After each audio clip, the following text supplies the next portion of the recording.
Hello and welcome back to Newsroom Nigeria. This is where we give you hot, fresh, and sizzling news all day long. If you haven't subscribed to this channel, please make sure you subscribe. Turn on the post notification bell so that you can be the first person to get notified whenever we upload a new video. Help us grow this channel as well by giving this video a massive thumbs up so that it gets recommended to other YouTube viewers all around the world. Lastly, please leave your comments in the comment section. Without further ado, let's delve right into the details of today's news.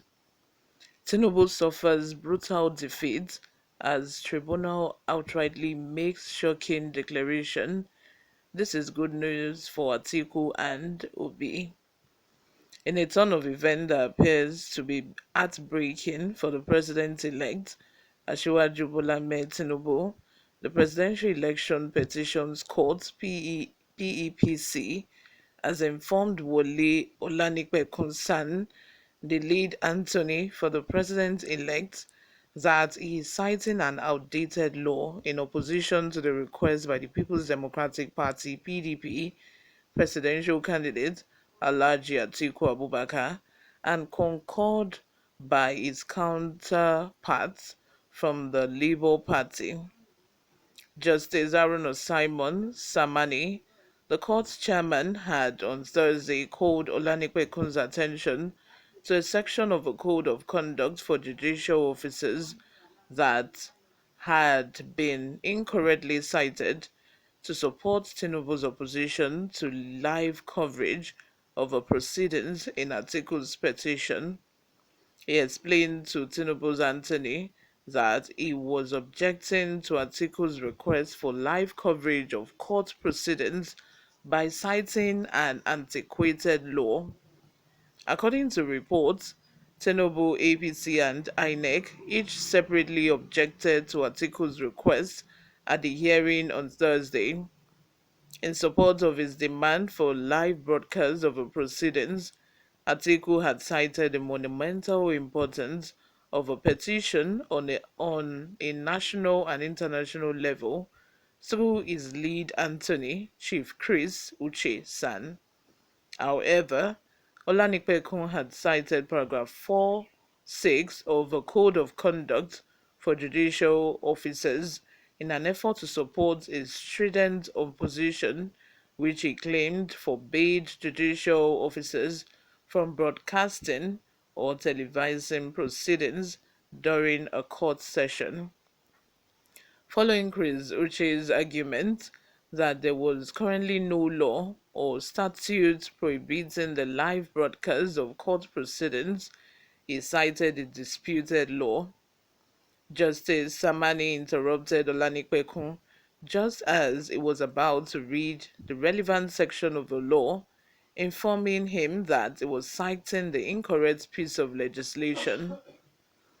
Olanipekun was informed by Justice Samani that the passage he had used to support his argument against live coverage had been changed and had been entirely removed. The court's chairman insisted that the section Olanipekun was claiming no longer existed in the new Code of Conduct for Judicial Officers.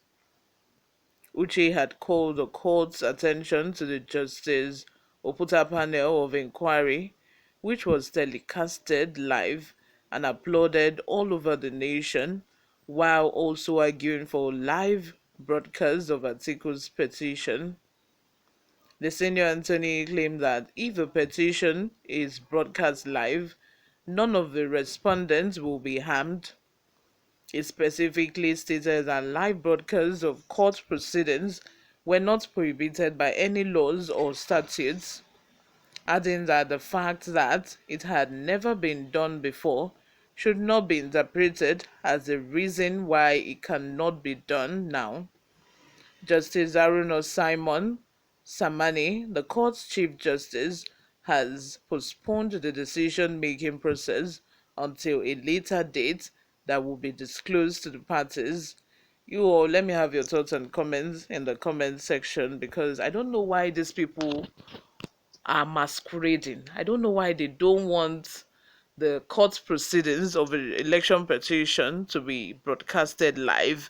Like, if they don't have anything to hide, if they don't have any skeleton in their cupboard, why will they be hiding from broadcasting the tribunal live?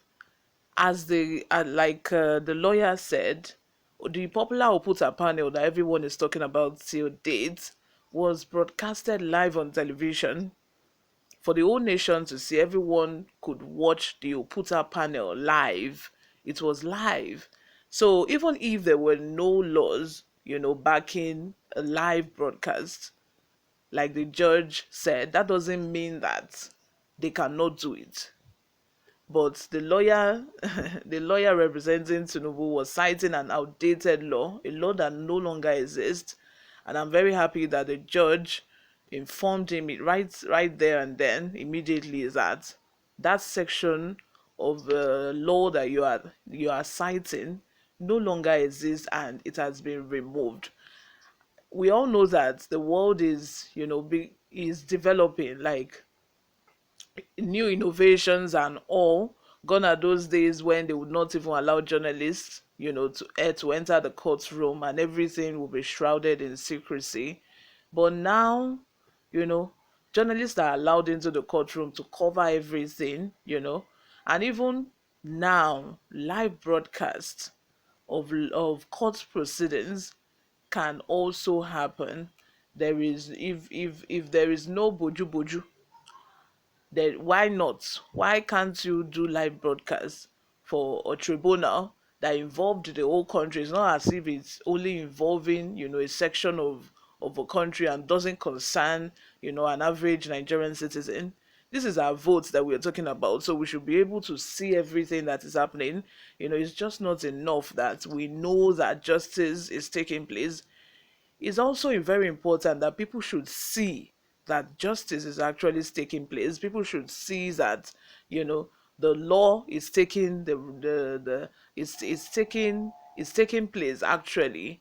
I don't see a crime that is in it. And to now compound this whole thing, INEC is also supporting that the court proceedings should not be broadcasted live. I think INEC is so guilty of a lot of crimes that, they are also supporting whatever the lawyer representing Tinubu is bringing to the table. And I think that at the end of the day, Mahmoud Yakubu, just watch your back, because all these things that you are doing, oh my lane, you get repercussion.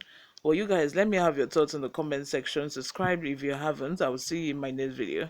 Bye for now.